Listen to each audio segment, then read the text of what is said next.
Buenas tardes, el tema que nos fue asignado fue plantas motores reciprocantes y nuestros nombres son Daniel López y Julián Vargas.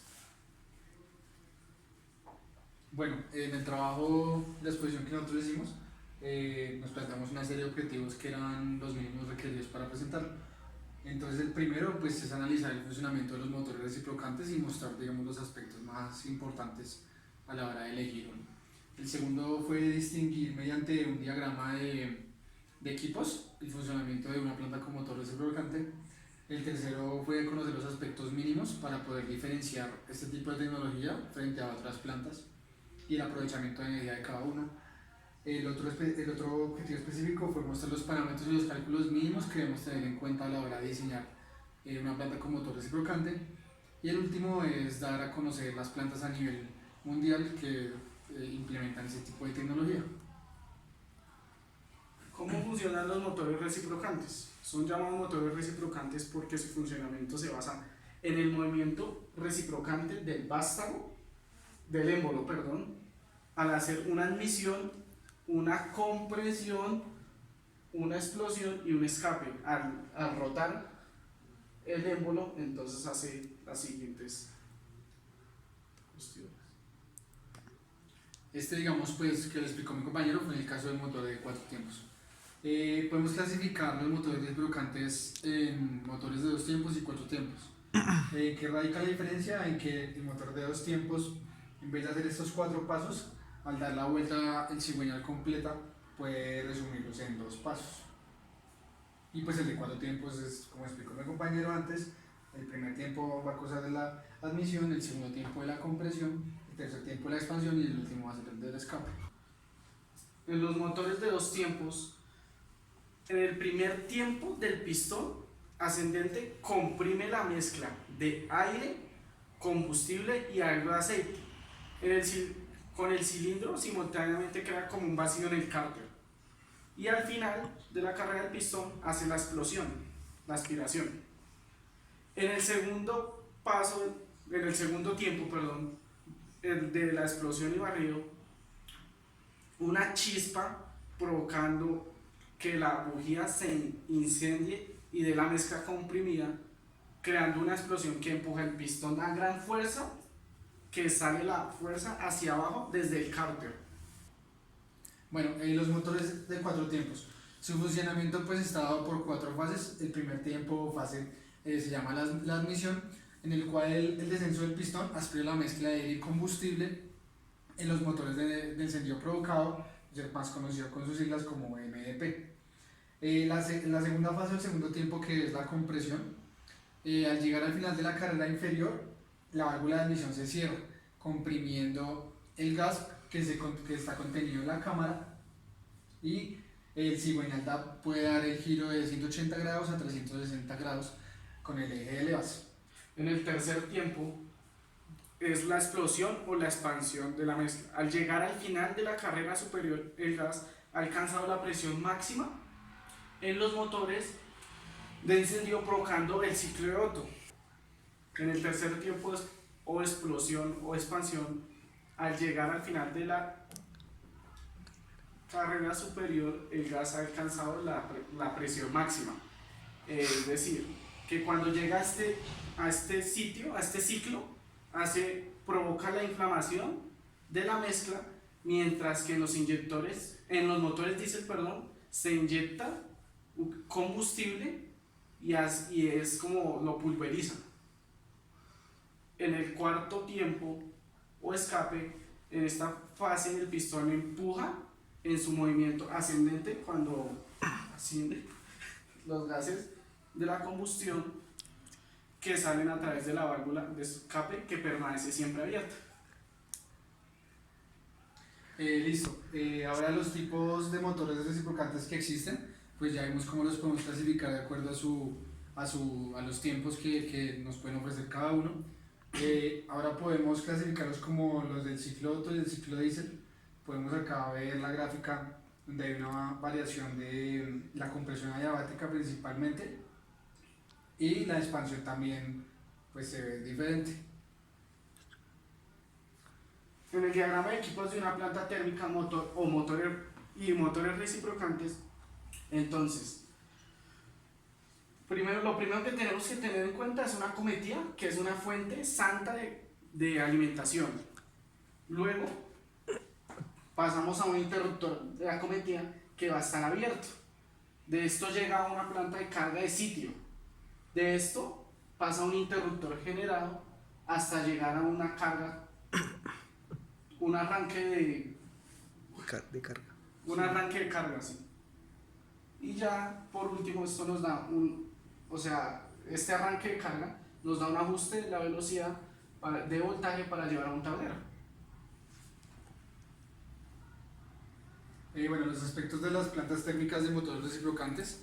En este caso tenemos la tecnología por motor reciprocante a gas natural. Podemos ver una capacidad entre 30 kilowatts a 6 megawatts. Tenemos un costo de instalación entre 700 y 1200 dólares por cada kilowatt generado. Tenemos una eficiencia eléctrica del 30-42%. Tenemos un estado comercial, quiere decir que es ampliamente disponible, es decir que digamos que las piezas y la forma de construcción se puede encontrar fácilmente y no es tan complicado. El espacio ocupado por área sobre kilowatt es de 0,026 a 0,034. La expectativa de reducción de costos indicativos es baja. Esto quiere decir que al ser una planta directamente que se puede construir con bajo precio, después no necesitamos, digamos, que tratar de bajar otros índices de dinero. La contaminación atmosférica pues es baja, las emisiones del diésel son menores a las de otros combustibles y el gas natural también, y la contaminación auditiva sí es alta. Esto debido a que cuando inyectamos el aire a presión viene a muy alta presión, entonces esto genera un ruido muy fuerte cuando también va a salir por la turbina. Los aspectos de la planta térmica en microturbinas, especialmente la tecnología, es pues microturbinas. La capacidad de esta inicia desde los 30 kilowatts hasta 400 kilowatts. El costo de instalación es de $1,200 a $1,700. La eficiencia eléctrica es más o menos entre el 14 y el 30%. El estado comercial es la producción pequeña, es decir que, pues como dijo mi compañero, en el mercado ya es como más complicado, correcto, de conseguir los repuestos, de armar la planta como tal. El espacio ocupado por metro cúbico kilowatt es de 0.014 a 0.033. La expectativa de reducción de costos indicativos son medios. La contaminación atmosférica es media y la contaminación auditiva es baja, por lo que, pues, como su nombre lo dice, es una microturbina. Son turbinas muy pequeñas. Bueno, los aspectos de las plantas térmicas que manejan, digamos, las turbinas. La tecnología es de turbina también. Encontramos una capacidad, digamos que esta puede manejar capacidades altas como entre 0.5 megawatts y 30 megawatts. Bueno, la capacidad que podemos ver en este tipo de tecnologías que es un poco amplia. Podemos tener generación de energía desde los 0.5 megawatts hasta los 30 megawatts. El costo de instalación es, digamos que un poco alto, está entre 400 y 900 dólares por cada kilowatt que se genera.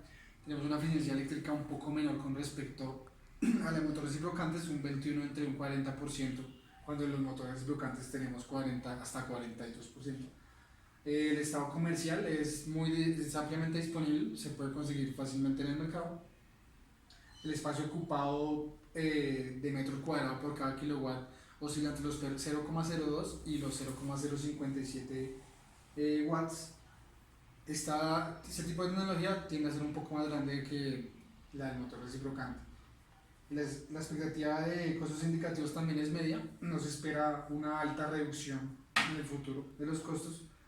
La contaminación de la atmosférica es alta por el tipo de combustible y la contaminación auditiva también es muy alta por el sonido que genera la turbina. Los aspectos y cálculos primarios importantes a tener en cuenta en el diseño de la planta es ambiental, ya que tener en cuenta que la cantidad de emisiones generadas por la planta sea apropiada, de no estar fuera del rango que la ley lo permita.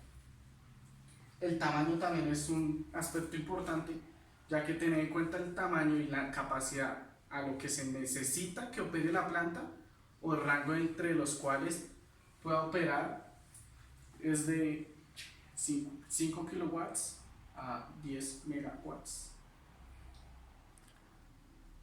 Y bueno, la disponibilidad de la confiabilidad. Acá básicamente estamos hablando de las horas disponibles que nuestra planta térmica esté dispuesta a generar. Entonces, tener muy en cuenta esa parte y ligarlo mucho al mantenimiento, ya que entre estas dos podemos dar, digamos, una buena operación y un buen servicio al resto de plantas que necesitemos operar. Elegir muy bien el combustible, más que todo por la parte económica, para que la planta no sea rentable por cada kilowatt o megawatt que generemos. Entonces podemos escoger entre gas natural o el diésel o el biodiesel, dependiendo de la necesidad. Parámetros en el diseño de planta. El primer parámetro pues es la emergencia, que esto nos hace permitir una evacuación segura de edificios, como para personas vulnerables, discapacitadas por ejemplo, en aquellos momentos de terremotos, emergencias como tal. En stand-by requeridos legalmente son sistemas que típicamente están pensados para proporcionar energía en momentos de emergencia o cuando normalmente se vaya la luz. Listo. Otro factor, digamos, que tenemos que tener en cuenta es la potencia primaria. Es cuando la generación en sitio en lugar del suministro a la red pública no se dispone de la energía de servicio. Entonces esto es como un respaldo o un extra de energía cuando necesitamos algún tiempo muerto para el mantenimiento requerido. Ambiente y presión. En el ambiente costero, la salinidad en el aire y la condensación nos puede exigir una humedad superior a la que se da en Bogotá o sea, en la planta tenemos que tener una atención adicional sobre eso. También es importante que no se acumule agua en el generador, alrededor del generador, ya que si se acumula tenemos que hacer un diseño especial de persianas o deflectores. La altitud, como se sabe, entre más altura, la densidad del aire es más baja. Esto hace que el rendimiento de la planta sea más pequeño, sea menor.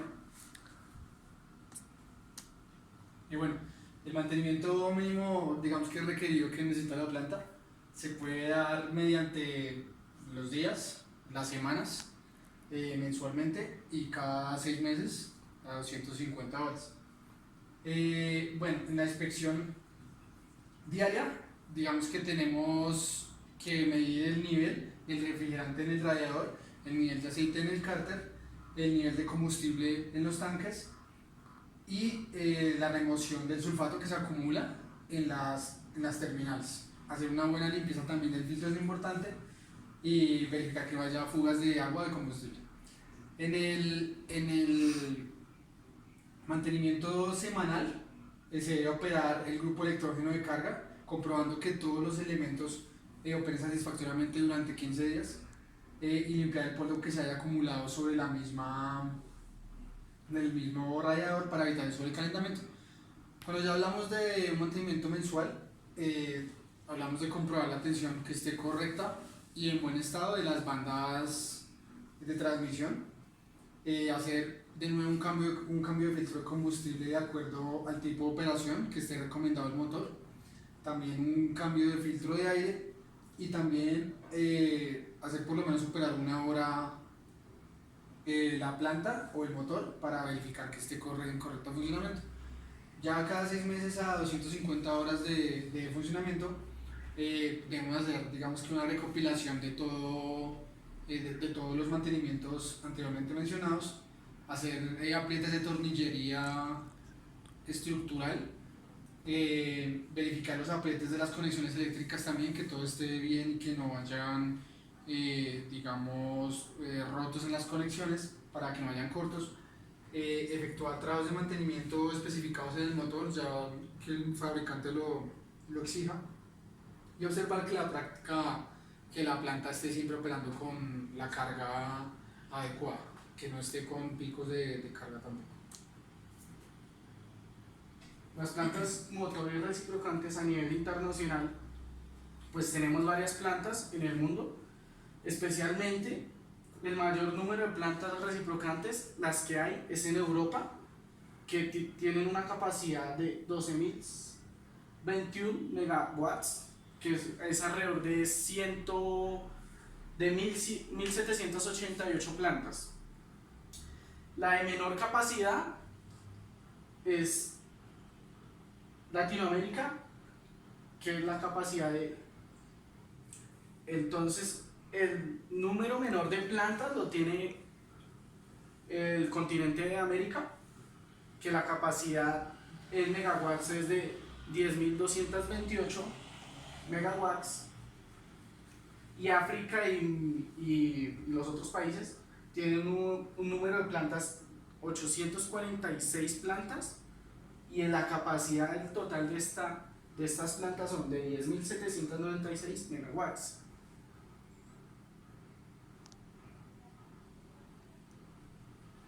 Y bueno, algunas conclusiones que logramos sacar de esta exposición es que este tipo de plantas, digamos que presenta una ventaja muy importante frente a las otras por el tamaño. El tamaño, digamos que no se requiere un área muy grande para poder construir una planta que genere mucha energía. Otra conclusión que pudimos sacar es que si no hay un plan de mantenimiento adecuado, la planta no va a operar de buena forma ni va a generar lo que debería generar, y que en sitios remotos se puede implementar sin problema esta planta, en lo cual otras tecnologías no es posible por dificultad de acceso o porque sí, no se pueda llegar con la tecnología por la complicidad del lugar. Y pues esta es ya nuestra exposición de motores reciprocantes. A las conclusiones que dijo mi compañero, pues llegamos, y esto es todo. Muchas gracias. Muchas gracias.